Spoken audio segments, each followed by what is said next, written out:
ないな。金が全然足りないよ。まずこれがセバスへの追加資金と、次にこっちがコキュートス要望のリザードマンの村への復興支援や道具の調達費用と。ああ、いやいや、彼らには直接物資を送るという話だから、コネを使えばもう少し安くできるはずだし、これぐらいかな。やっぱりどこぞの商人にスポンサーになってもらうのが一番なのかな。王国に3チームしかないアダマンタイト級冒険者だから、商人から名指しの依頼は来るんだよな。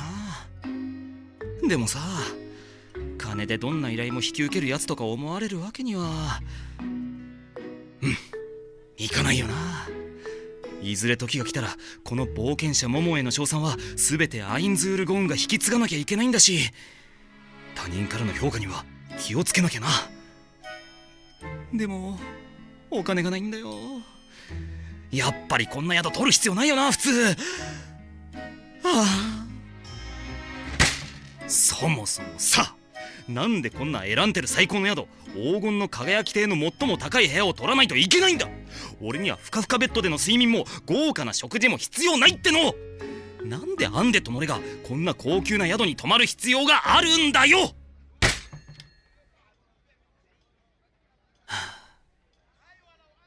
あるんだよな。アダマンタイト級冒険者が野宿なんてするわけにいかないし、取引先の重役が高級腕時計をつけていた意味が身に染みて分かったよ。やっぱり衣食住は人に対する評価ポイントだし、アダマンタイト級の冒険者にはそれにふさわしい宿や服装を要求させるものか。でもさ、俺の利用価値が高いなら冒険者組合の方で宿を取ってくれよなって言えばやってくれるんだろうけど、そんなことで組合に借りを作りたくはないし、借りを返してもらうならここぞって時だし。もうとりあえず金がない。もっとガンガン依頼を引き受けるかな。でもあんまり引き受けすぎると他の冒険者たちの反感を買うし。で、今自由に使えるお金は、金といえば守護者たちの給金。みんな至高の存在のために働けること以上の喜びはなく、対価を得るなど失礼に当たりますなんて言ってるけど、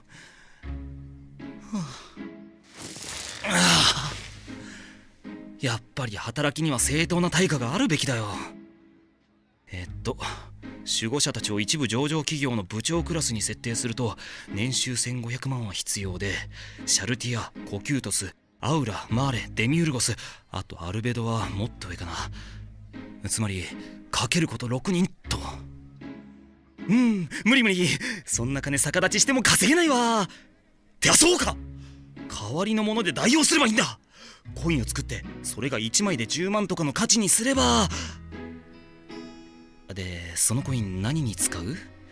ナザリックの施設は全部無料だし、今無料で使ってる施設を有料にするなんてしたくはないし。そうか、守護者たちに欲しいものを直接聞けばいいじゃないか。なんか俺最近独り言が多くなってない？やっぱり未だに一人だからかな。ナザリックの NPC みんなに悪いけど、彼らが望むアインズール・ゴン、至高の41人のまとめ役を演じるために鈴木悟、俺自身を殺しているせいかもしれないな。ナーベが帰ってきたかな。どうしたナーベ、入れ。はい、モモンさん。時折出るな。そのもはや癖としか言えない呼び方。まあ注意をしたら一時的とはいえ治るから、前より良くなっていると思うべきか。頭を伏せる必要はない。もはや怒ってはいないし、敬語も諦めた。それで一体どうした？はい、モモンさんが下等で下劣な商人どもに命じていらっしゃいました例の鉄鉱石が集まったとのことです。いやー、ナーベさん、それは命じていたわけではなく、ただ取引をお願いしていただけでね。それに商人の皆さんはそれほど下等でも下劣でもありませんし、まして俺は友だなんて思ってないって。そうか。ならば買ってこい。金ならいくらでもある。とりあえずこれぐらいあれば問題ないだろ承りました。しかしお伺いしてもよろしいでしょうか。さまざまな鉱山の鉄鉱石を買い漁っている理由か。はい。エクスチェンジボックスに投げ込むためだ。要は鉄鉱石の採掘される場所によって金額に差が生じるのか、それを調べたいのだ。エクスチェンジボックスはアイテムの外見や歴史的希少性、芸術性などは判断しない。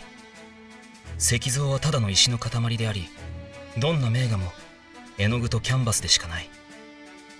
精巧な石の彫像もエクスチェンジボックスに投げ込めば、査定される金額は同じ重量の何の細工もしてない石と同等となる。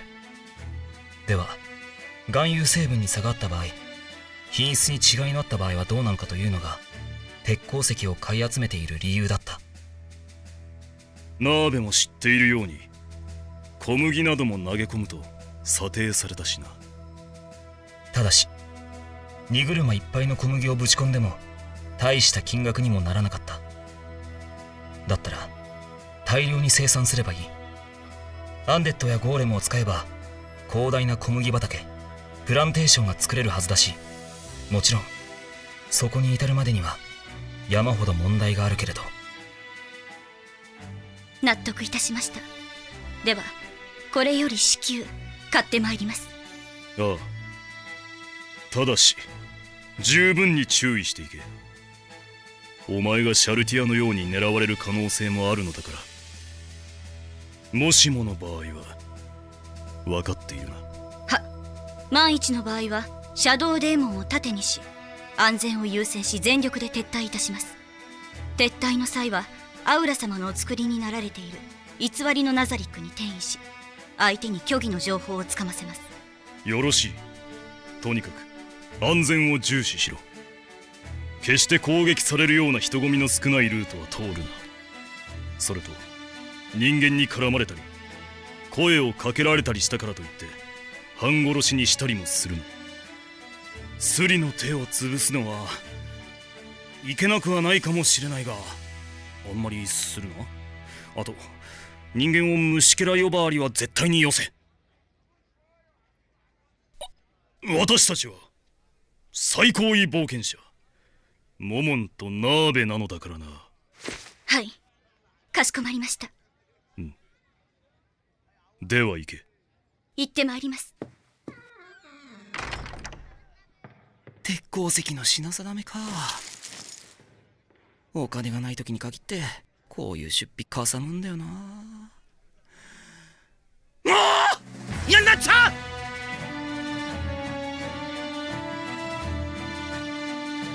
丸山久我原作監修、オーバーロード漆黒の英雄譚。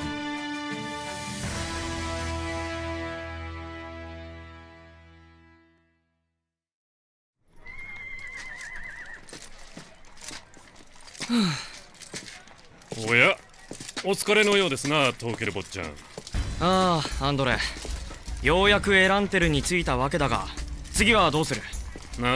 そうですな。最初に宿屋を取りましょう。その後に冒険者組合に行って依頼書を貼り出してもらいます。さて、宿はこっちですよ。なあ、アンドレ、これぐらい大きな都市であれば宿屋はたくさんあるんだろう？そうですな。ビョルケンヘイム寮とは違って宿屋は複数ありますよ。うちの寮とは違って？お前一言多くないか？そうですかね。寮内に宿屋があるだけ立派なんですけどね。寮内にちゃんと宿屋があるってそれだけで結構すごいことなんですよ。まあいい。それでこの都市にいくつか宿屋があるならなんでアンドレは迷いなく進んでいるんだ？どういう意味です？だから宿屋が密集しているわけではないんだろ。どうしてすでに宿屋が決まっているような物言いなんだ？ああ、そういうことですか。お決まりの宿屋があるんですよ。以前旦那様も泊まった宿屋です。ほう、父上が。するとこの都市最高の宿屋なのか？いや何がおかしいアンドレ？すいません。まさかそんな風に思われるとは。いや、選んでる最高の宿屋は黄金の輝き亭というんですがね、一泊の宿代すら目の玉が飛び出るような値段でして、私たちではもったいなくて泊まれませんよ。うちの領内の宿屋とは残念ながら桁が違うんです。そうか、確かに都市の規模が違うからな。そんな最高級の宿屋に泊まれるのは本当に一握りの人間です。この先のことを考えなければ一泊くらいは泊まれますけどね。泊まってみますか？バカを言うな。私たちの持っている金はビョルケンヘイム領の領民が出してくれた血税、血のにじむような金だ。余ったなら必ず返す。無駄金などない。それでこそトーケル坊ちゃん、次期ビョルケンヘイム伯爵にふさわしいお考え。このアンドレ、旦那様に取り立てられた分の働きはしますよ。普通に命を懸けて働きたいでいいんだぞ。申し訳ないですね、坊ちゃん。そこまではまっぴらごめんです。というより、俺の言うことさえちゃんと聞いてくだされば、そんな危ない真似にはなりません。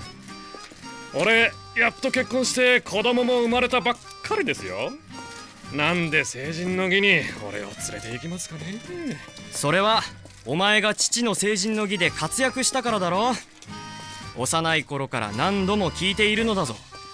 父上が危ないところをかばって戦ったお前の一騎当選の勇ましさは、我が家のことながらおかしな掟だとは思うさ。家を継ぐ前にモンスターと戦い勝利を得る成人の儀なんてな。だが生死のかかった戦いを乗り越えることの重要性、実戦を経験することの大切さ、それを知るために代々受け継がれてきたことだ。それは守らねばならん。そして今坊ちゃんの番が来たと。旦那様の成人の儀ではもう少し目立たない活躍を考えるべきでしたね。もしそうだったならお前は我が家に仕えてはいなかっただろうな。そうなると父上が口利きをしなかったということになるので、お前は嫁とも出会わなかった可能性が高い。ああ、そいつはまずい。活躍してよかったですな。では仕方ありません。お勤め頑張りますよ。一応俺の緊張を解くのが目的でも、もう少し真面目にやってくれ。もっと肩の力を抜いて大丈夫ですよ。ちゃんと冒険者を雇って危険なモンスターとの戦闘は避けますから。それでも我が家系の全員が成人の儀から無事に戻ってきたわけじゃないからな。大丈夫ですってば。エランテルを選んだのはこの周辺で最も優秀な冒険者がいるからです。そんな人たちを雇ってさほど凶悪なモンスターの出ないあたりに行く予定ですから。さあ行きましょう。ああ、そういえば先ほどの黄金の輝き亭といえばあれですよ、坊ちゃん。おお、あれはなんと立派な。あの女性は。さてアインズ様のご期待にお応えせねば。美しい。まるで幾億の宝石で飾り付けられたようだ。いやー、べっぴんさんだな。さすがはエランテル。あれほどの美人さんがいるとは。彼女は貴族だろうな。この宿屋は宿泊代が超高額なのだろう。宿代はそうですけど、あの服装からすると旅人もしくは冒険者という線もありますよ。冒険者はありえないな。あれほど美しい女性と冒険者、これほど似合わない職はない。見ろ、あの気高い姿勢、ピンと背筋を伸ばし頭が少しも揺れてない。貴族としての振る舞いを身につけた女性に間違いない。いや坊ちゃん、冒険者でも戦士として優れている女性ですと歩いても体の線が崩れたりはしません。って聞いちゃいないですね。おお、なんという美だ。ところでそろそろ行きませんか。宿屋の警備たちが怪しげなものを見る目で。決めた。彼女に我が妻となってもらう。はあ？何を驚く、アンドレ。いや坊ちゃん、結婚相手を見た目だけで決めるのは。アンドレにはわからないのか、あの方のにじみ出るような優しさが。にじみ出る？ほとんど後ろ姿しか見てませんが、そしてちらりと見えた横顔はなんというか非常に冷たい印象。はあ、アンドレほどの経験豊富な男でもわからないんだな。整った美しさは時に冷酷さを感じさせるものなんだ。それにああいう女性はたとえ冷酷でも惚れた相手にだけはデレデレになるものなのだよ。どこでそんな知識を手に入れたんですか。そもそもエランテルには嫁探しに来たんじゃないですからね。そんなことはもちろん分かってしまった。彼女を見失ってしまう。走るぞアンドレ。ああ、坊ちゃんこれは本気でまずいぞ。色ぼけした素人とモンスター退治とか。ああ、妻よ、どうか無事に帰れるよう祈っていておくれ。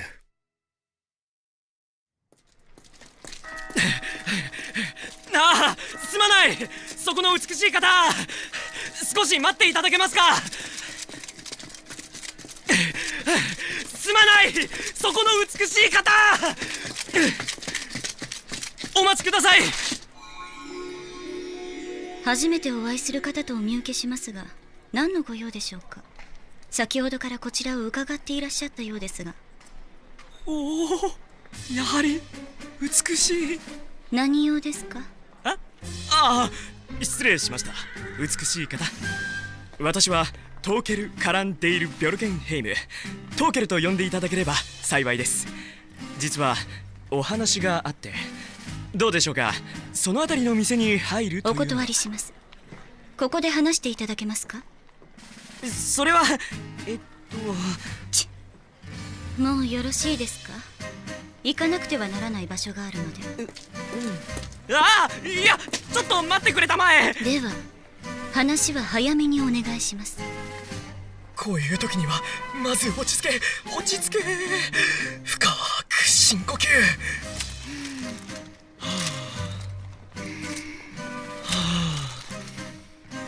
よし、私はトーケル・カランデイル・ビョルケンヘイムという。それは先ほども聞きました。それで。あ、はい、結婚してください。なあ、言っちゃったよこのバカ。いきなりプロポーズですか。ああ、物件として坊ちゃんも悪くないと思うんです。顔立ちだって坊ちゃんはお母上に似て10人に聞いたなら10人全員が美形と答える美青年。それに仮にも貴族の端くれ、多少旅の汚れはあるが身なりだって。お断りします。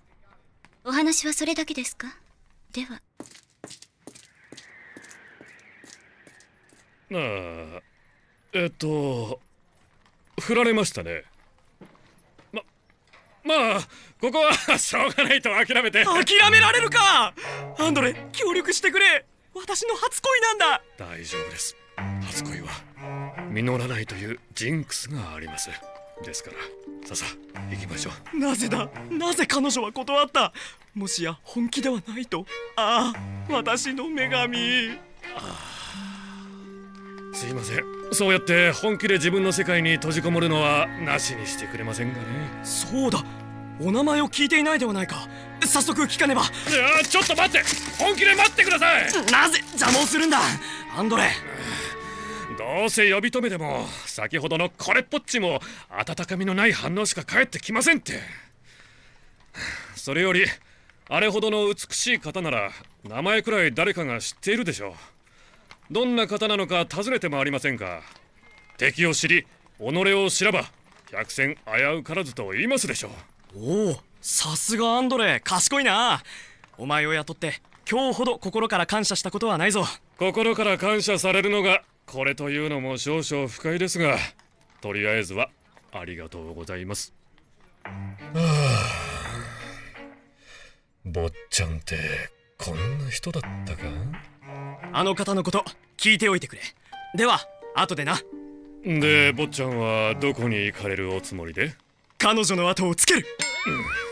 そりゃ下手したらというか完璧に変質者ですよ。バカな、これは愛だ。何かあったら私が助けるべきだからな。アンドレだって奥さんが買い物に行くと聞いたら心配で後ろをついていくだろう。そんなことしませんよ。だいたい何でもかんでも愛で片付くと思っているあたり変質者です。もう少しお家のことも考えてくださいよ。愛は人を変えるんだ。それにいい匂いだった。クンクン。ああ、この残りがすら愛おしい。どう好意的に見ても変質者なので本気で勘弁してください。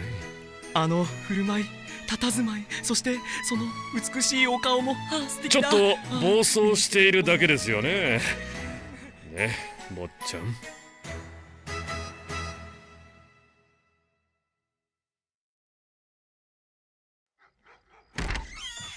で、あの方のこと何か分かったか、アンドレ？ある程度は。そうか。さあ教えてくれ。今すぐ速やかに。さあさあさあ。いや、ちょっとそうやって襟首締め上げるのやめてもらえませんか。俺は今宿に戻ってきたばかりなんですよ。荷物くらい置かせてください。そんな暇などない。さあさあさあ。約束ですよ。教えてもいきなりこの宿を飛び出したりしない。相手の迷惑を考えるというよりも俺が迷惑だと判断したらすぐに引く。いいですね。もちろんだとも。約束しよう。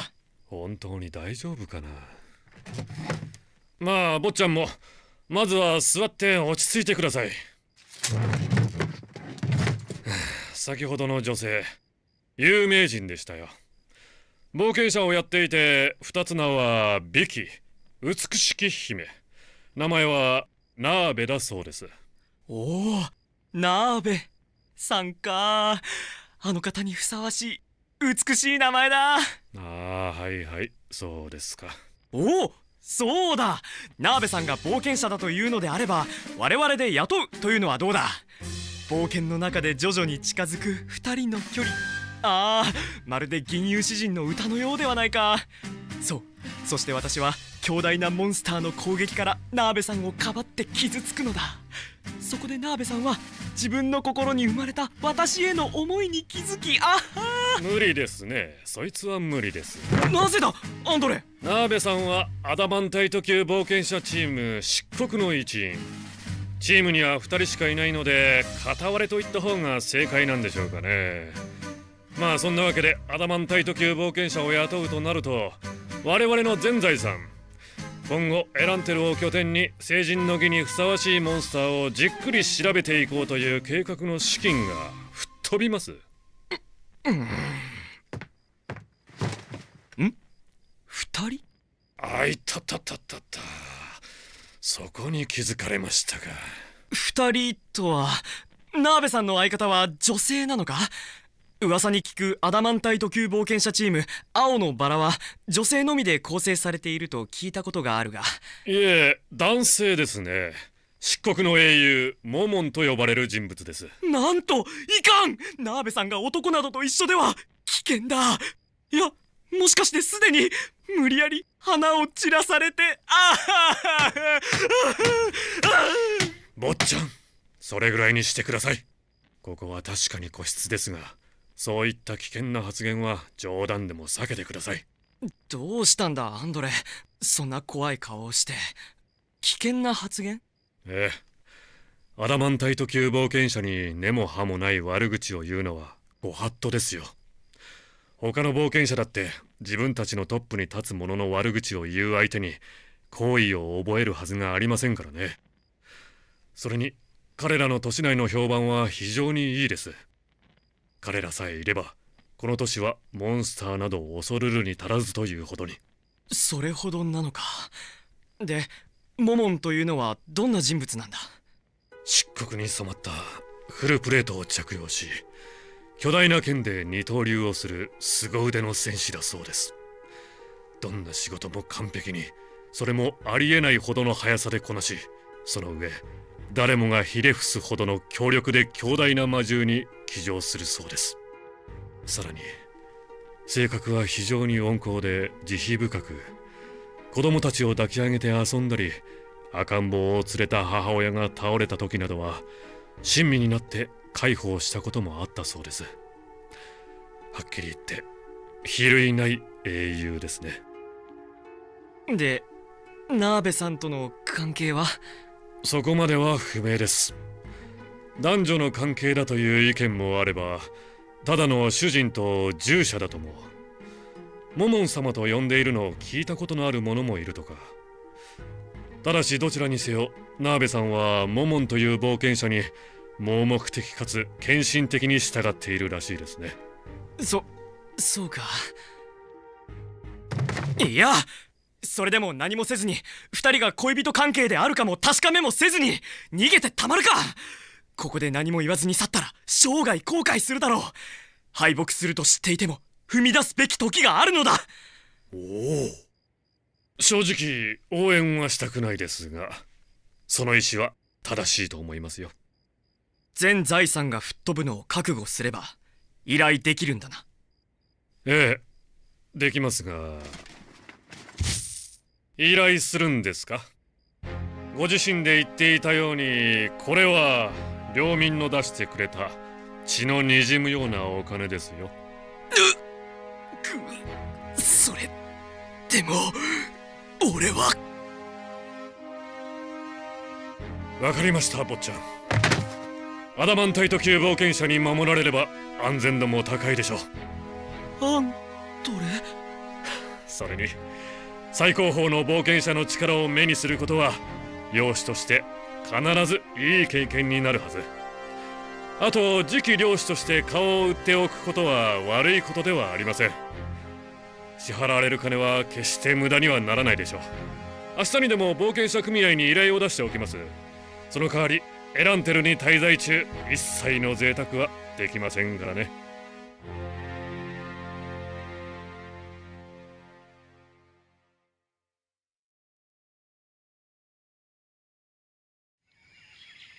まったく珍しいでありんすね。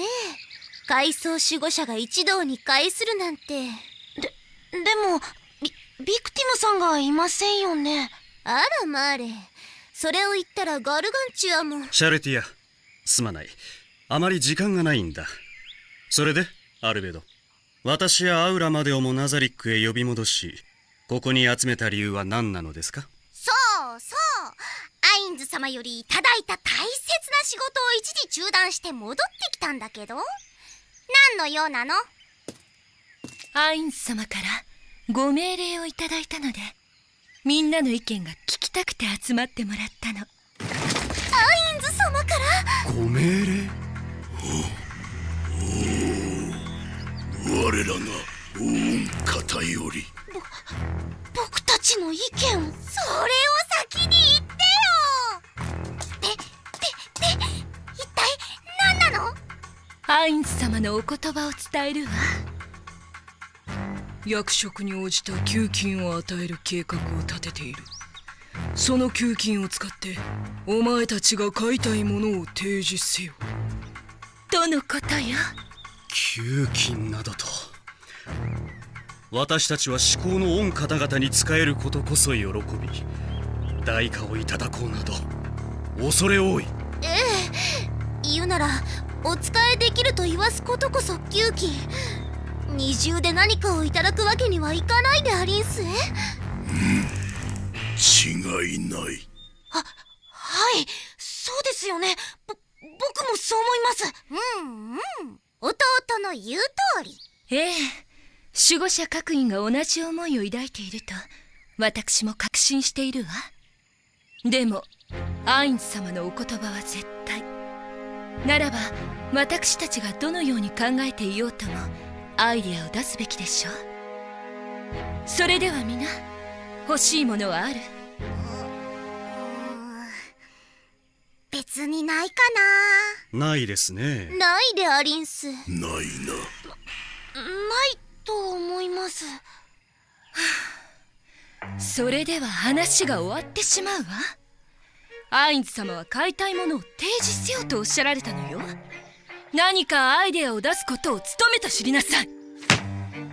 だったらさ、アルベド、あなたから何か出してよ。そうね。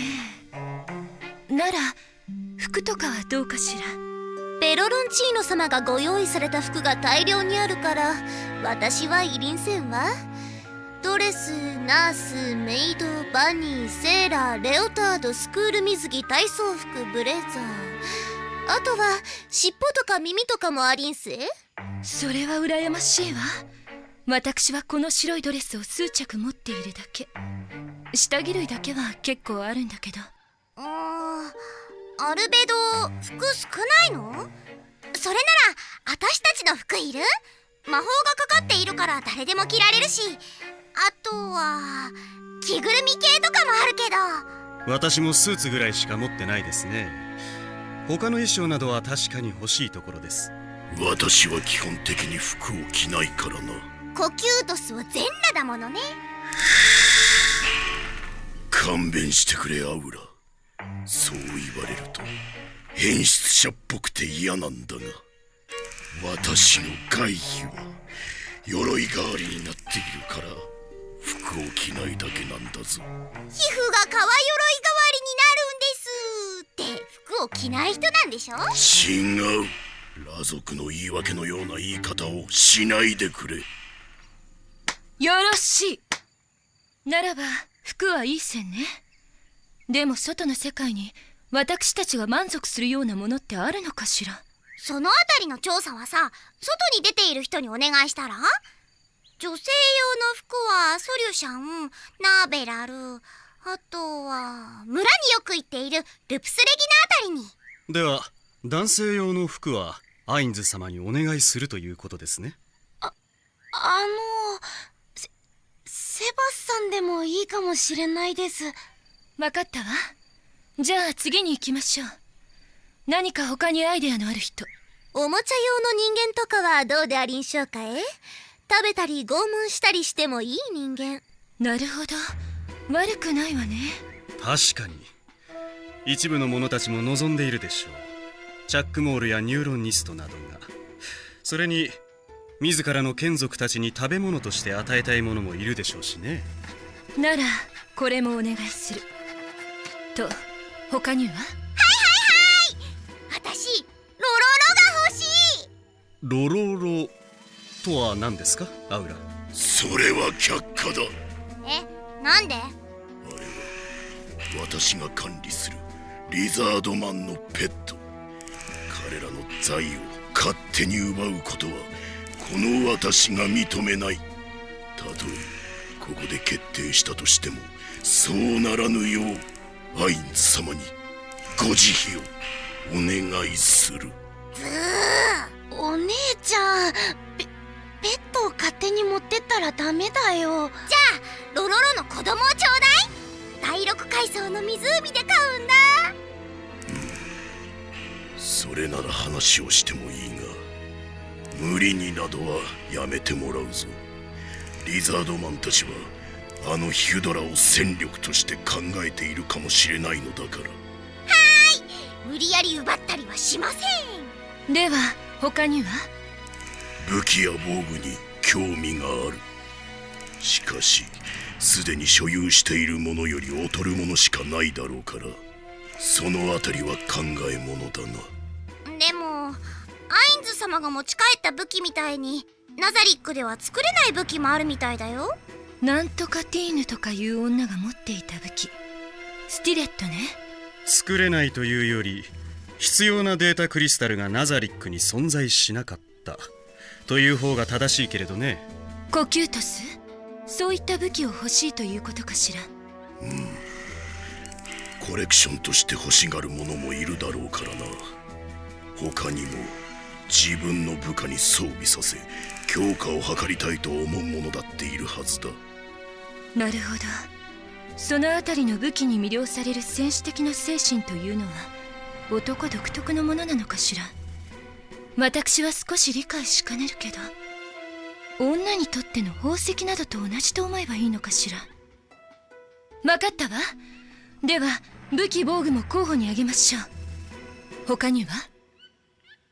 アインズ様の添い寝剣。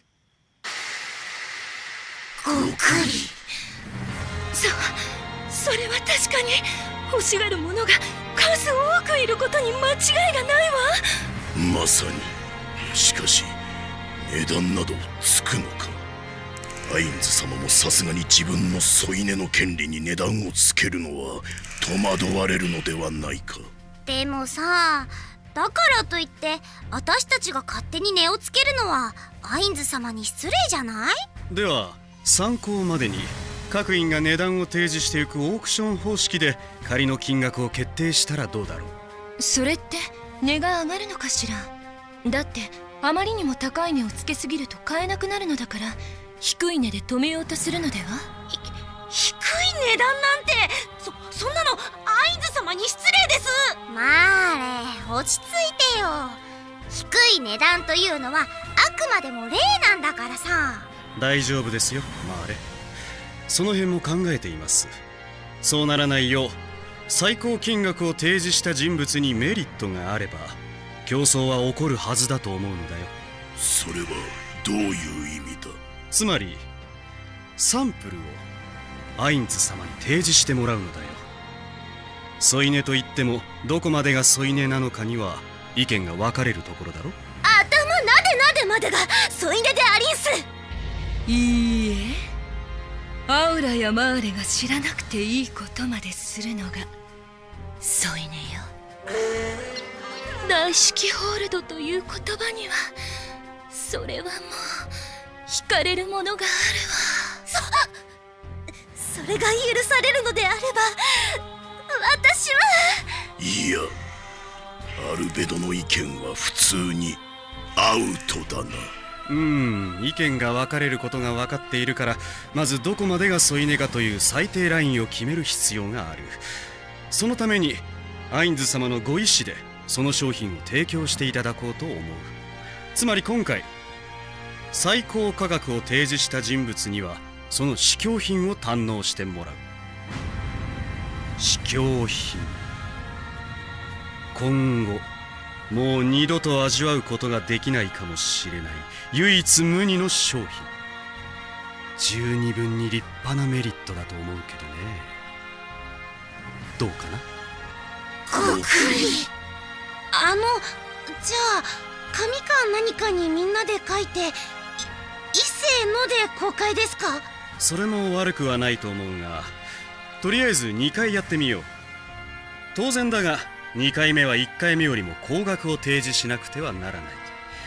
皆さんいいですね。ではホワイトボードとペン、何か書くものを用意させよう。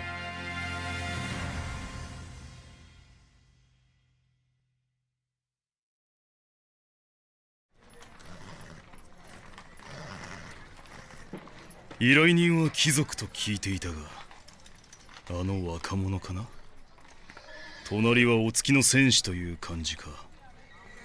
しかし何故あの依頼主は初対面の私をあんなに睨みつけてくるんだ。不快ですね。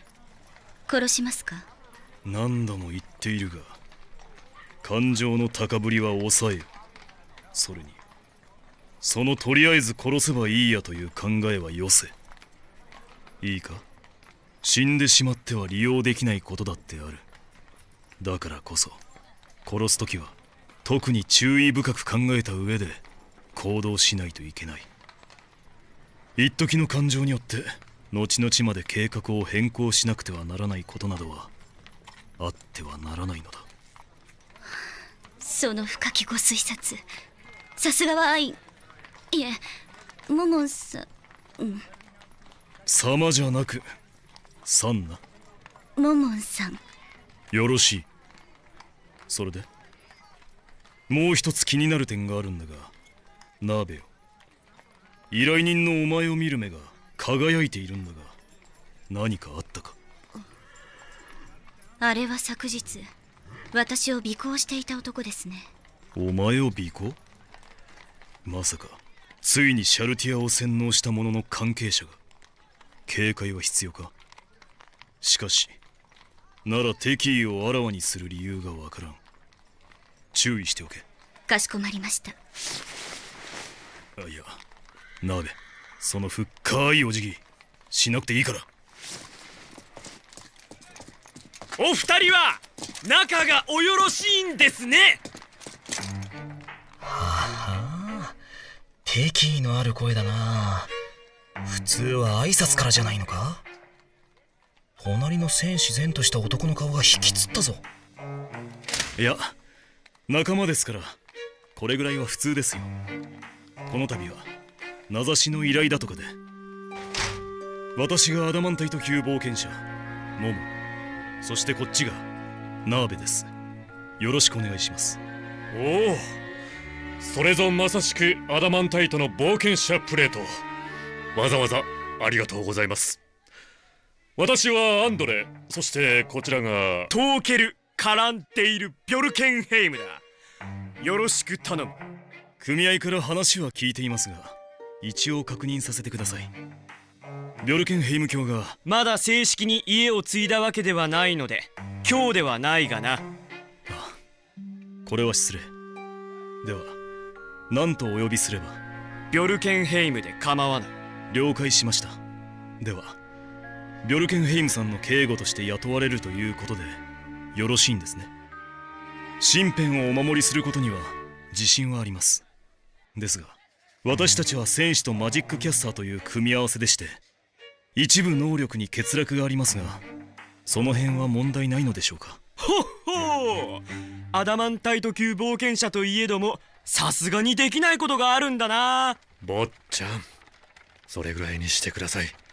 あまりに過ぎた態度は自分の格を下げますよ。すまなかった。いえ、お気になさらずに。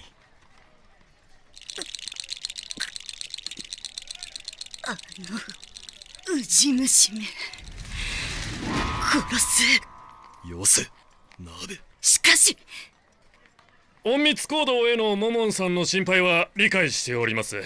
そのあたりは私がやりますよ。レンジャーとしても多少は訓練を積んでいますから。なるほど。それでビョルケンヘイムさんはお家の掟によりモンスターを討伐しなくてはならないということですが、どのようなモンスターを？できれば人型のモンスターがいいですね。実のところ我が主の掟は人に近いモンスターを殺すことで人を殺す時に受ける心の傷を軽くしようという狙いがあるみたいなんです。とするとゴブリンですか？そのあたりだと嬉しいですね。で、そのゴブリンに心当たりがあるんです。ほほう。もともとゴブリン狙いで周辺の情報を集めたんですが、なんでも以前モモンさんはゴブリンの集団を追い払ったとか。南方の森から出現したゴブリンの件ですか？確かに撃退しましたが、それは私ではなくナーベがやったんです。ほう、やっぱりすごいんですね、ナーベさんは。こいつら本当にシャルティアを洗脳したものと関係があるのか？なんだかあまりにも幼稚というか。モモンさん、別に大したことではありません。そんなご謙遜を。きっとナーベさんは。モモンさんは私よりも強いですから。あ、そうなんですか。これは単に彼がナーベに惚れているだけなんじゃないか？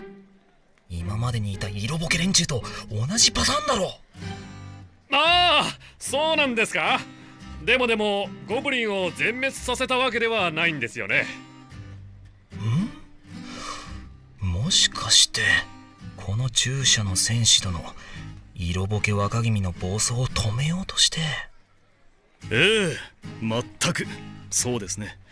完全に殺し尽くしたとは言えませんね。あれ、もしかしてモモンさん、この気まずい雰囲気なんとかしてくれようとしてる？ここは乗るしかない。ああ、それで話によると、お二人はこの地図の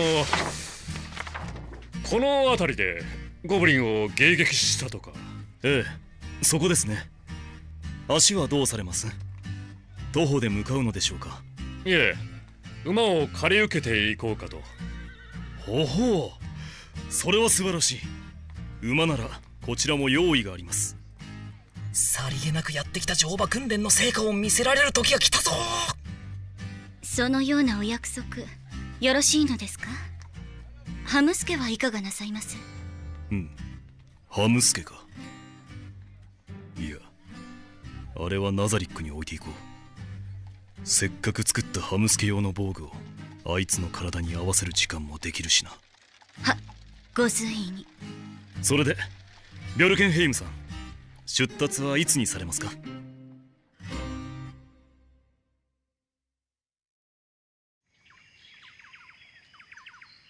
ホワイトボードとペン、行き渡ったようだね。書く前に皆に一つ覚えておいてほしいことがあるの。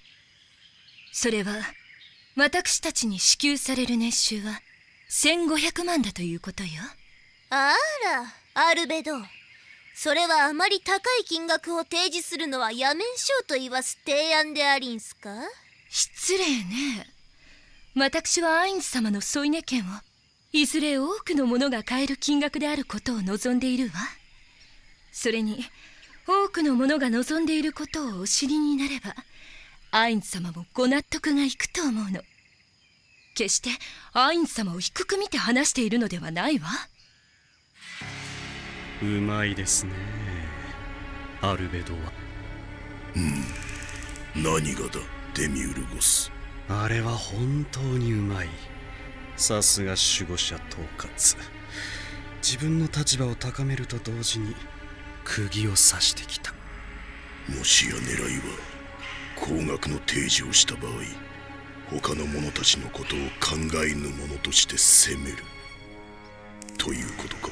ええ、確実にそうでしょうね。それに彼女はこちらに告げてない別のカードを隠し持っています。別のカード？ええ、守護者の私たちと守護者統括の彼女。もらえる金額は同じなんですかね？初期の段階で資金力に差があるということか。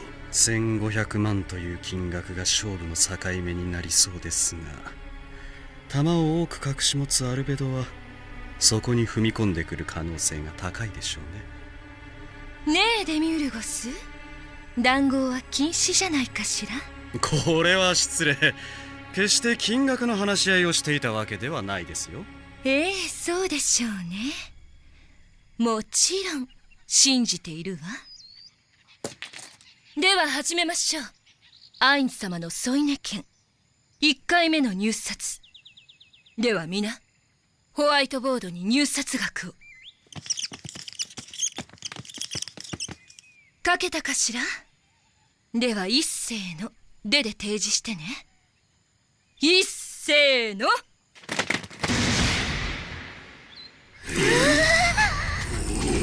ちょっとこれは面白くなってきましたね。マーレ、やりすぎでありんす。1億。一応聞くわねマーレ。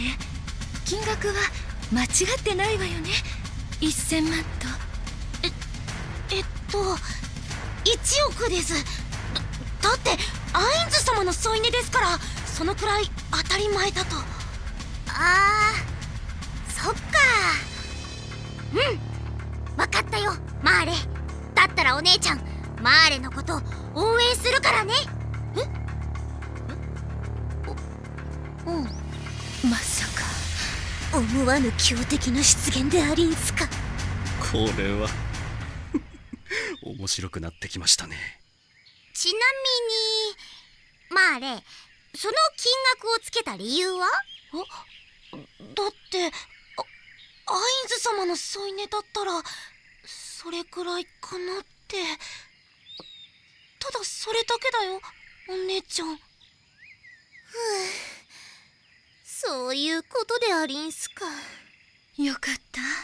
マーレが実は男の人の方が好き、1億払ってでもなんて言われたら。でもアインズ様に求められたら答えるべきでしょ。それがたとえマーレでも。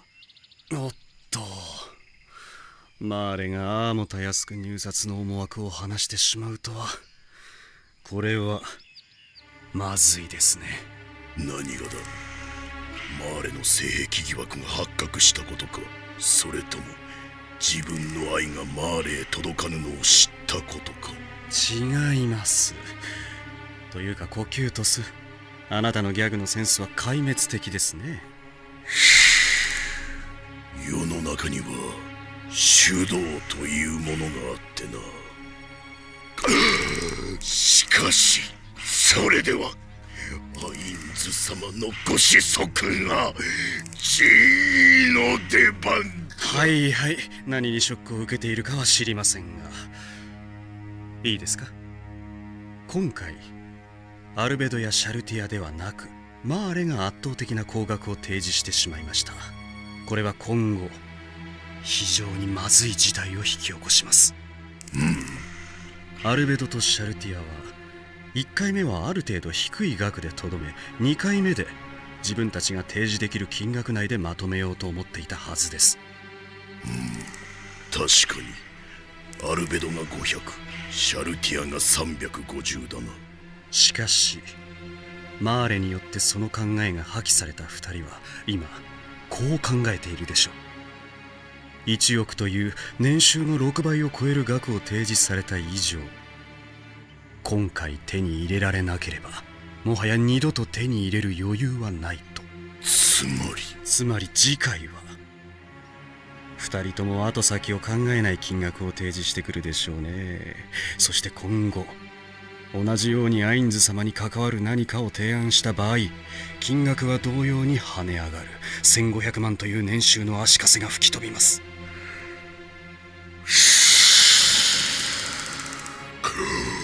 なるほど、面白い。まるで武人同士の立ち筋の読み合いのようだ。何を興奮しておかしな呼吸音を上げているんです、コキュートス。次回の入札は最低価格が1億か。しかしアインズ様に何かをしてもらうというのであれば、その価格帯は妥当かもしれないぞ。まあそれはそうなのですが、そのような金銭の叩き合いは美しくありませんね。ではそろそろ2回目の金額提示に入ってもいいかしら。では皆ホワイトボードに。第2回入札では一斉の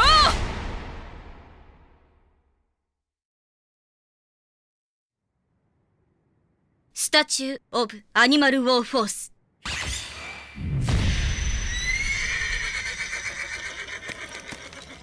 なあべ、私が前でお前は後ろだ。さあ乗れ。かしこまりました。乗馬の旅か。こいつは魔法で召喚したゴーレム。普通の馬よりはずっと扱いやすいけど、まだちょっと自信ないな。名指しの依頼者の手前、無様な真似は絶対できないし。でも俺もアダマンタイト級冒険者だ。やらなきゃな。でなあべ、確定だな。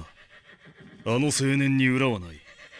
お前と相乗りした時のあの噛みつかんばかりの眼差し、あれはお前に惚れた単なる男だ。しかしまたこのパターンか。これで何回目だ。4回目です。まあナーベさんを自由にしろなどと喧嘩を売られるよりはまだマシか。しかも自分で殴りかかってきておいて手を痛めたやつがいたな。セバスなら私の鎧も突き破ってくるだろうが、そういえばあの男はどうなったんだろう。重罪ということで過酷な肉体労働でもしているのではないですか？こちらに被害もないのにそれはないだろう。接近禁止命令でも出たんじゃないか。返事しろよ。何かしたのかよ。怖くてこれ以上聞けないだろう。しかしあのウジ虫モモンさんをさっき混じりの眼差しで見るとはなんと無礼な。依頼遂行中に腕をへし折る程度の罰与えますか？ああ、子供のやることに怒りを覚えてもしょうがない。モモンさんがそうおっしゃるのであれば私に異論はございません。言いたいことがあれば言って構わん。いや、命令だ。言え、ナーベラル。では失礼を承知で。子供であるからこそ無知を使ってでも間違いだと覚えさせるべきではないのでしょうか？なるほど。子供の教育は教師である山井子さんの得意とするところだが、彼女ならば何と言うかな。山井子様、41人の至高の御方々のお一人、ゆり姉様を想像されたお方ですね。かつてのギルドメンバーの話には本当に食いつきがいいな。でもそんなみんなのことも忘れたことは多くあるな。山井子さんとそんな話をしたことなんて今の今まで忘れてたよ。そういうプライベートな話までみんなでしてたあの輝ける時代。でもそんな細かいことは忘れちゃうくらいもう昔のことなんだな。どうされましたか、モモさん。まさかあの男に不快感を。やはりあの男多少罰を与えた方がいいのでは？違う。ナーベ、そろそろ覚えろ。私たちは人の世界に溶け込んで暮らしているのだ。不用意に人間を敵に回す発言は避けよ。申し訳ありません。ああ、いや、すまない。ちょっと荒い態度だったな。だが、まあ、そろそろ人の世界に混じって暮らし、ある程度の時間が経っているんだ。ナーベ、お前も少しぐらい態度を変え。それでは私が先導します。トーケル坊ちゃんは真ん中、モモンさんたちは後ろをお願いします。それでどうですか、モモンさん。ええ、それで構いません。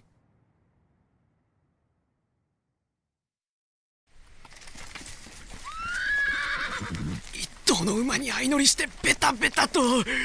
アンドレ、あのモモンとやら本気で周囲を警戒しているのか？トーケル坊ちゃん、ここは草原ですよ。空を飛ぶ影もないですし、地中を掘り進むモンスターでも現れない限り大丈夫でしょう。だがあんな男がナーベさんと親しいなど認めたくもない。坊ちゃん、それまだ本気ですか？あの方はアダマンタイト級冒険者でありながらおごり高ぶったところは一切なく、それどころか好感すら覚える人格者だと思いますね。それはこちらが依頼人だし貴族だから。支払った金額はアダマンタイト級の最低額ですよ。あれほどの冒険者が金に困るわけありません。でも名指しの依頼だからわざわざ受けてくださったんだと思いますね。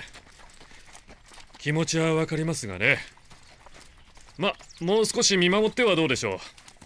ただこれ以上あの方に嫉妬による根拠のない罵声を飛ばすのはご自身の価値を下げるものだと私は思いますよ。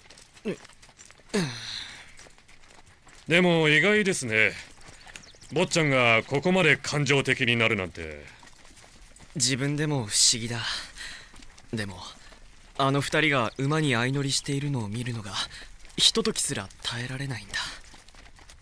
ですよね。では次の休みでナーベさんと話をしてみてはどうですか。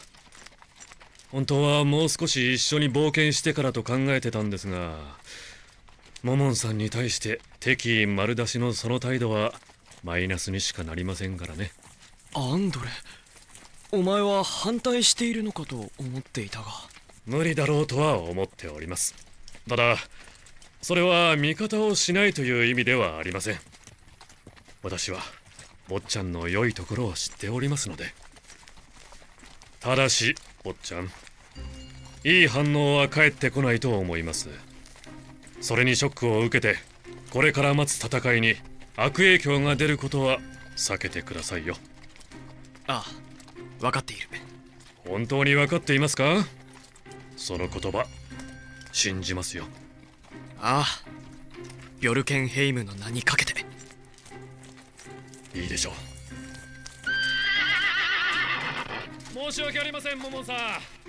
そろそろ馬を休ませたいのですが、よろしいでしょうか？ええ、問題ないですよ。まだまだ先は遠いですから。馬がへばったら目も当てられませんしね。ま、こっちの馬はゴーレムだから休憩なんて必要ないけどね。このままなら夜までには目的の村に到着するでしょう。ゴブリンがいないようであればそこを滞在場所にできるといいですね。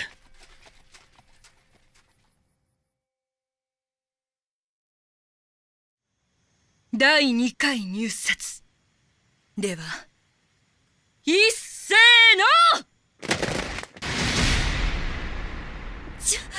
アルベド、このアホ！おそらく至高の御方々41人にかけているのでしょうが、やりすぎです。最初に自分で言っていた1500万の話は完全に無視ですか。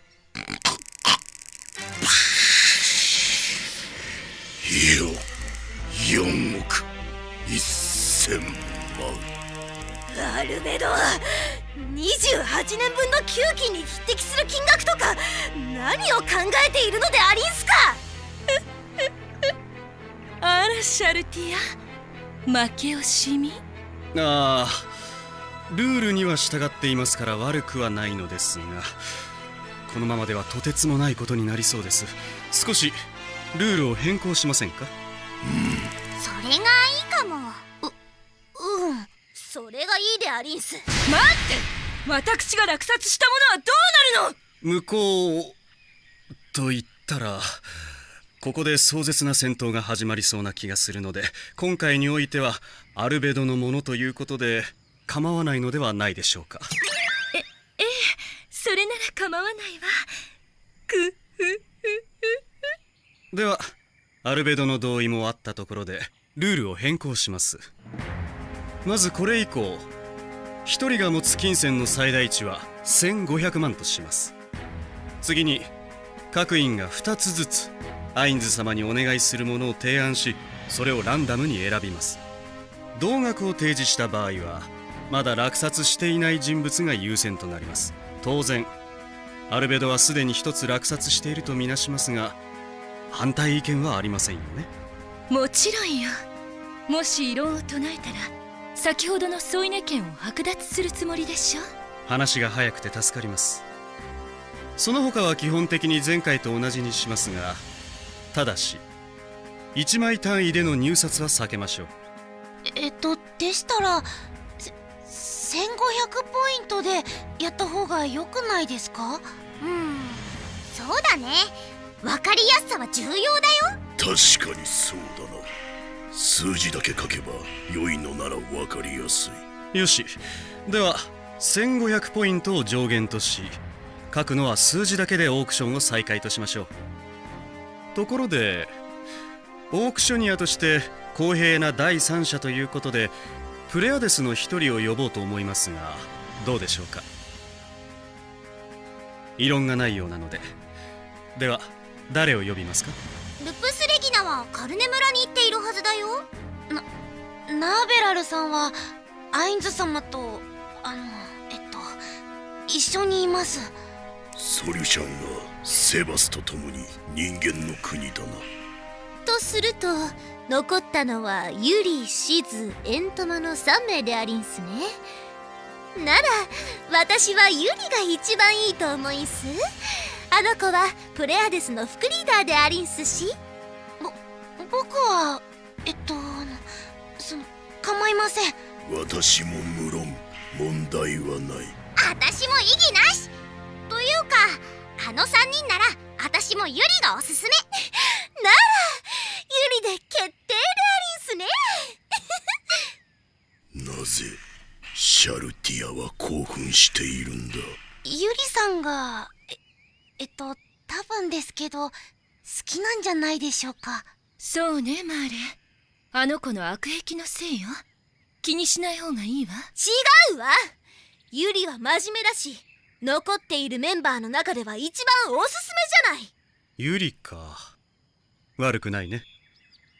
ただもし他に手の空いている人物がいたら連れてきてくれるかい？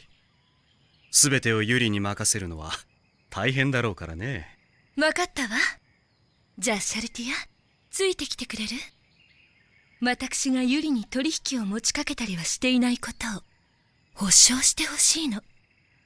ユリの性格であれば取引なんかしないでありんしょうし、信頼できると思いんすけど。でもまあいいでありんすよ。いってらっしゃい。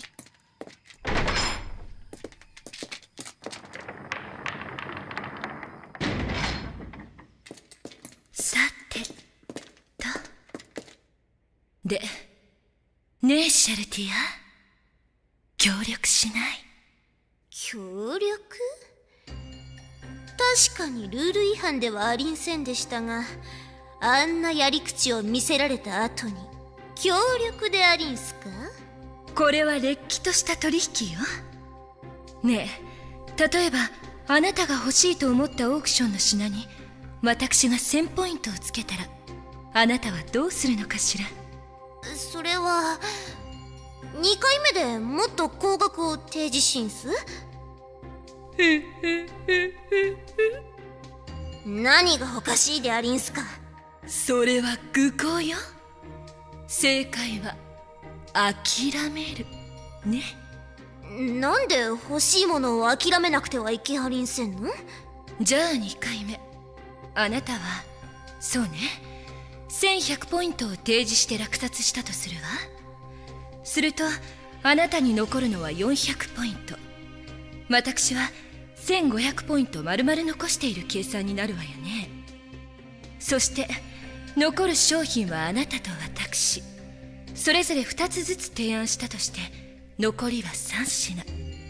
私はそれぞれに分けて500ポイントで勝負をするわ。ほら、あなたはポイントが500を下回った段階で私に全て持っていかれちゃうのよ。1001ポイントなら。それでも499ポイントで500ポイントの私に負けるわね。でもそれは1対1でありんすからできる技でありんすね。そうね。でもうまく応用すればあの少ない人数相手なら使える技だわ。だから協力しない。1人ならバレる。でも2人であればそうかもしれないという程度の疑惑で終わるはず。正直デミウルゴスあたりは最初の1回で見破ると思うけど、他の3人はそこまで考えないでしょうね。確かにそうかも。基本的に他人が提案したものに他の者は高額な提示はしないはずだわ。だって自分が欲しいものだから提案するのでしょ。そこをつくの。私たちで合計6つは取れるはずよ。なるほど。アルベドの言いたいことは十分に理解しんした。でも一つだけ聞かせてくれんすか？どうして取引の相手が私なんでありんしょう？簡単な話よ。私たちが欲するものは酷似しているから。趣味が近いというのかしら。ねえシャルティア、あなたは知っているかしら？アインズ様のベッドって広いのよ。それはすでにアインズ様のベッドに呼ばれたということに対する自慢。違うわ。冷静に聞いて。私は今添い寝権を持っているけれど、それをどのように使うかはアインズ様とのご相談。でも私が右側に添い寝するとして、左側が空いていると思わない？つまり私たちの提案するものは互いに味わえるものにしないかという話よ。これでさらに協力の効果が上がるわ。ねえ、どう？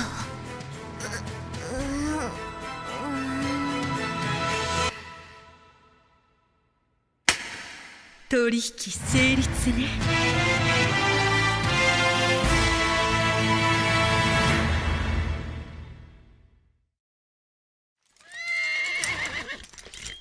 馬は私が休ませておきますよ。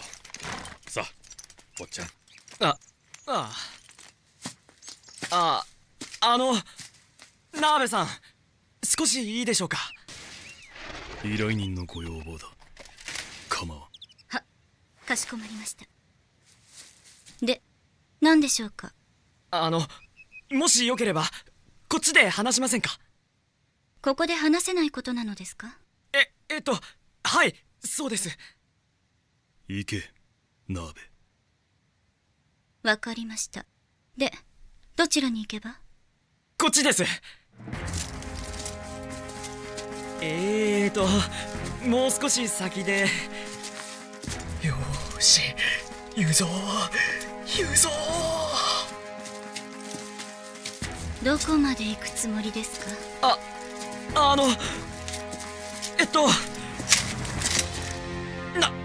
ナーベさん、私はあなたが好きです。私はあなたが嫌いです。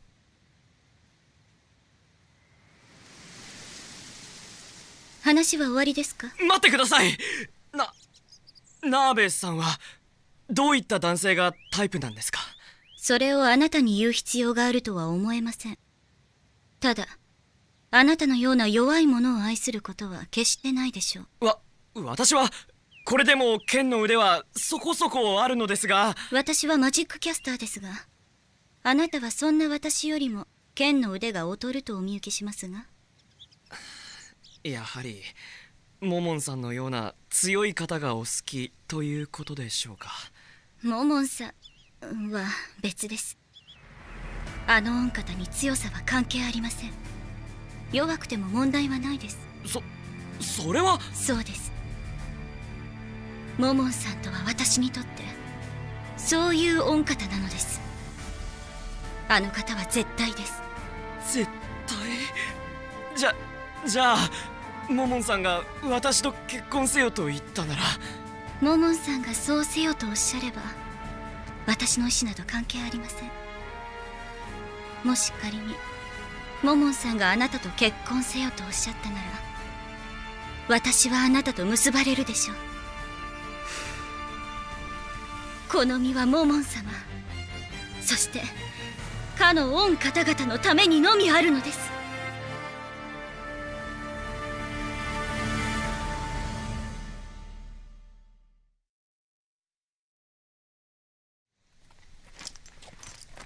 坊ちゃん、どうしたんですか。アンドレは私のために全てを捨ててくれるか。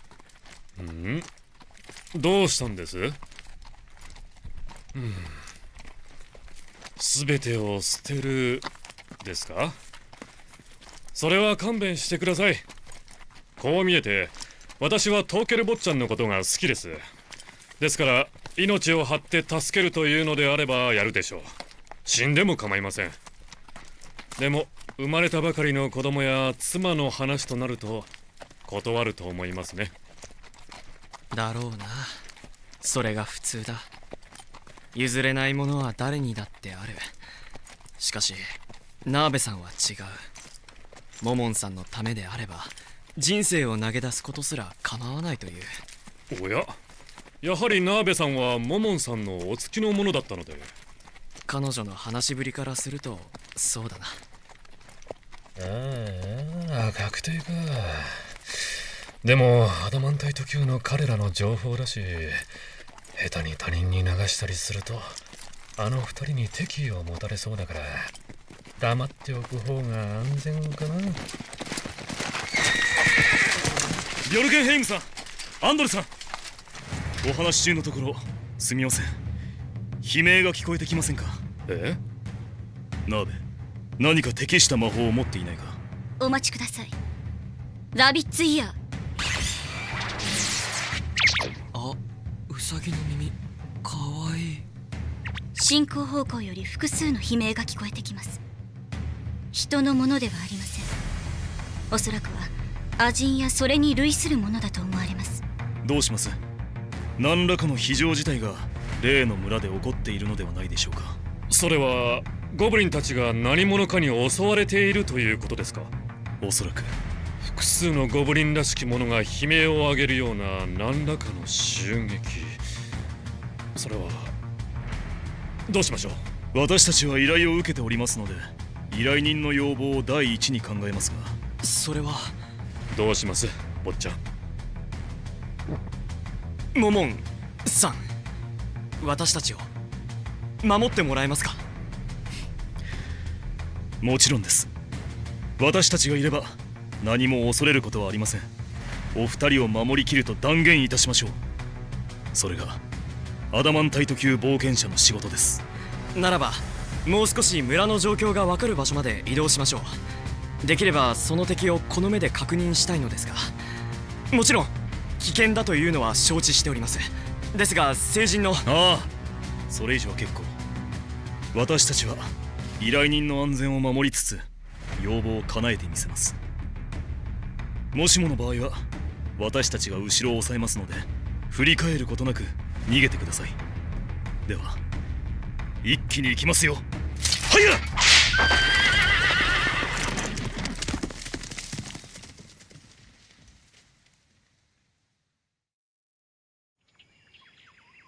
ではユリ、お願いするわ。はい、アルベド様。では皆様、私がオークショニアを務めさせていただきます。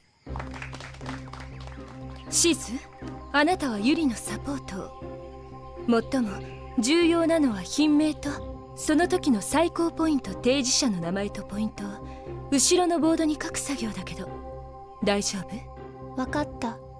問題ない。ではルールを確認させていただきます。まず各員は1500ポイントを持ち、それを使ってオークションを行う。ポイントの提示は2回。1回目の高額提示者は2回目の際それと同等以上を提示する必要がある。商品の合計数は全部で12品。同額落札者がいた場合は落札数が少ない方が優先され、アルベド様はすでに1品持っているものとする。何か皆様との認識に齟齬はありませんか？ないと思うんです。ユリ、大丈夫だ。何も違いはない。では始めましょう。何よ、その棒で机叩く真似。なんだか意地悪な女教師の授業でも受けてるみたい。お褒めのお言葉ありがとうございます、アウラ様。私がエコひいきできるのであればアウラ様を応援したいところです。おめでとう、アウラ様。そんな風に言われてもちっとも嬉しくないっての。では皆様、各自オークションをご希望される品名をお手元にある2枚の紙に書かれましたね。シズ、回収して。問題ない。12枚ある。ではシャッフルを。シャッフルやった。でもそんなことする必要あるの？オークションなんだから順番は大きく関係あるわ。さて、では最初のオークション。まずは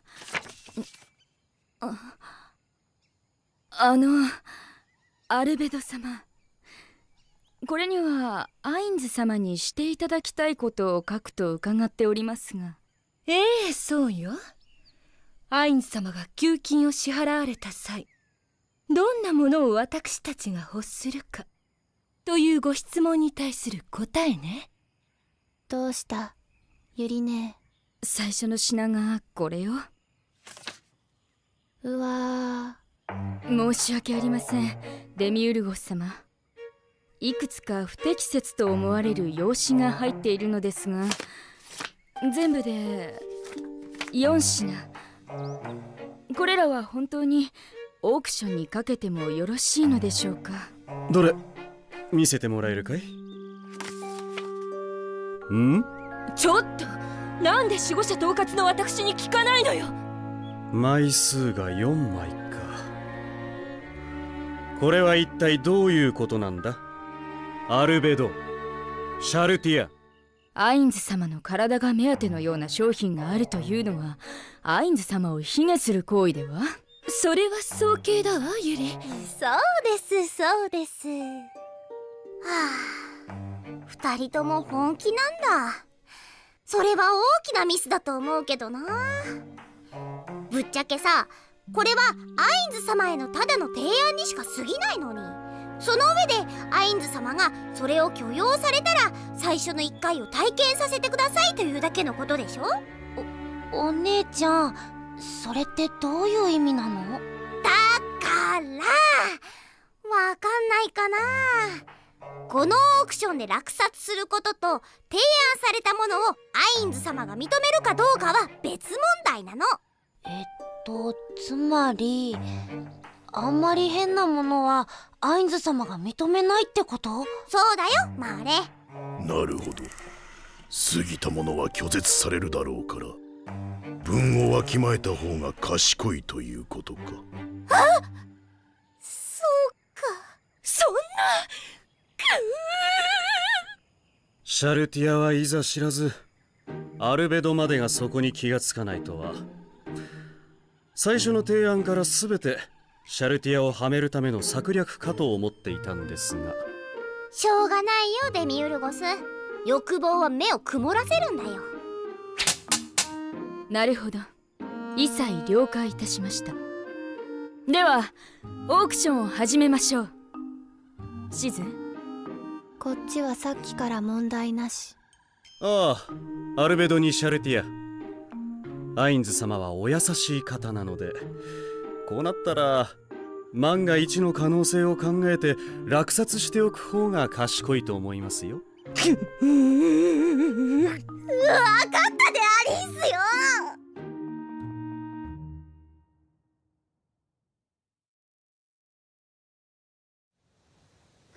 坊ちゃん、馬の手綱しっかり握っていてください。大丈夫だ、アンドレ。さて、ここからですが、やはり村の内部はナーベに先行偵察をやらせるべきでしょうね。いえ、その前に全員でぐるりとあたりを。姫、あれはゴブリンたちが何かに追われて、村の壁を乗り越えて。巨大な蛇。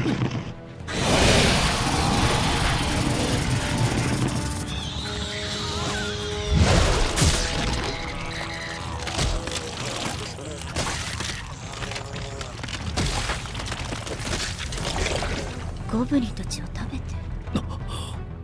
8本の足、頭部には王冠にも似たトサカ、バジリスク。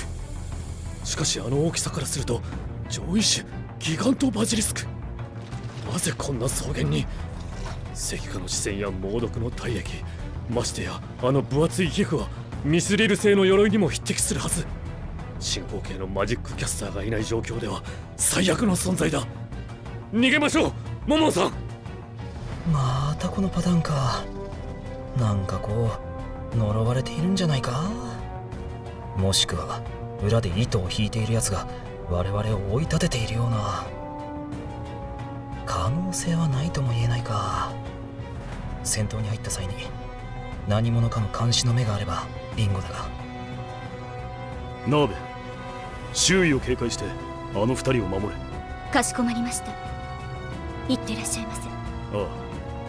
おっと、剣の鞘を外してくれるか。モモンさん、ここで馬から降りるなど早く逃げましょう。アンドレ殿、エランテルの冒険者は私を除けばミスリルまでしかいません。このまま奴を放置して森に帰るならよし。ですが奴が町へとさまよい出したら厄介なことになると思いませんか？将来の禍根はここで立つべきです。でもモモンさん、バジリスクの石化に猛毒への備えはそんな備えしていませんよ。石化対策も猛毒対策も。だからどうだというのです。モモンさん、ここで逃げるのは恥ではない。それとも勇敢と無謀、それを一括りにされているのか。こういう時こそアインズールゴーンの名をなす見せ場だからな。だからこそ余裕を持って石化の視線も猛毒の体液もレジストすれば良いだけです。それにここで対峙しなければ奴を見失うと多くの人に被害が出ます。だからこそ今私が守らなくてはならないのです。なんとあの敵を前にして行くというのか。ナーベ、非常事態の時にはお前の判断で撤収してくれ。後でメッセージを飛ばせ。かしこまりました。あれがアダマンタイト級冒険者。私はなんと愚かな、あのような方と張り合うなどと。あれこそがアダマンタイト級冒険者、冒険者の最高位。人を守るためなら危険を顧みぬ勇気。あれこそ人類最強の守り手なんでしょう。極限の状況下に人の本音は姿を見せるというナーベさんが忠義を尽くすわけだ。まさに英雄。ナーベさん、私たちは大丈夫です。あの方の支援に。いいえ、モモンさんはあなた方を守れと言われました。それにあの程度の相手に私の力が必要だとはこれっぽっちも思えません。いや、しかし。さあ、二人ともよく目を見開いてみておきなさい。モモンさんの伝説に新たな1ページが刻まれる瞬間を。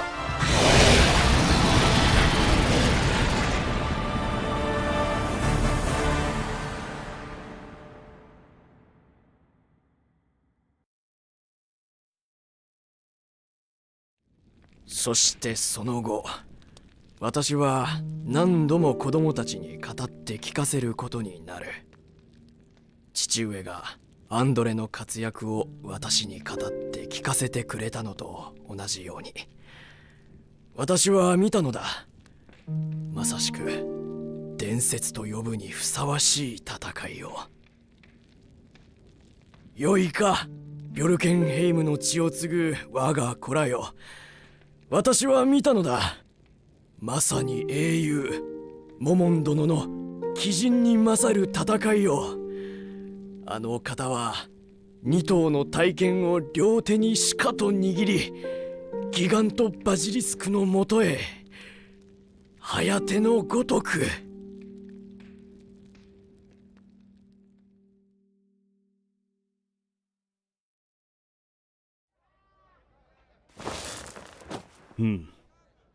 それでユリ、これが給金を支払った場合に皆の望むものか？はい。冒険からお戻り間もなくのところ、申し訳ありません。構わん。私の頼んだことだ。で、これは守護者たち自身が決めたのだな？はい、そうです。アインズ様。まずは服か。なるほど。よくわかる提案だ。確かに皆いつも同じ服を着ているイメージがあるな。仕事から離れている時ぐらい好きな服を着るというのも良いことだ。それで次が人間？食料や遊びに使用しても良いものという意味でございます。なるほど。ある程度情報は集まったとみなして我々に逆らう、もしくは害をなそうとする者を捕獲し渡してもよいな。アインズ様、申し訳ありません。この話を聞いたエントマの要望で、できれば肉の柔らかいものが嬉しいようです。それは難しいな。我々に敵対した人間をその役目に当てようと思っている。子供が私たちと敵対するというのはあまり想像できない。お前たちが欲するのもわかるが、私は罪なき人間をさらうつもりはない。そうですか。それは残念です。そして武器や防具、これはコキュートスの提案か？あいつらしいな。リザードマンたちに与える武器や防具だろう。コキュートス様のお考えに関しては分かりかねます。ただアインズ様がお送りになられた品はすでに彼らのもとへ。なるほど。より質の良い武器や防具をリザードマンたちに与えたいというコキュートスの望みかもしれないな。それからアインズ様、添い寝剣？なんだこれは。冗談だよな。ユリ、これは冗談だよな。なんだ、添い寝券から始まって食事で案件、一緒にお風呂券、お空を二人でデート券、唯一まともそうなのがこの鍛錬券だが、カッコ内のガチバトル希望とは何だ？よろしいですか、アインズ様。なんだ鍋。それらは皆素晴らしいご提案かと思います。偉大なるアインズ様と共に何かができる、それに勝る喜びがあるとは思えません。ああ、へえ、そうなんだ。あの貴族の若者のように敵意を持っている相手の扱いの方が楽だな。尊敬や忠義、そして愛情、守護者たちの気持ちは嬉しい反面神経がすり減るな。まあこういうのが褒美になることが分かっただけでもよしとして、給金のことはもう少し自分で考えるか。頭が痛い。俺アンデッドなのに。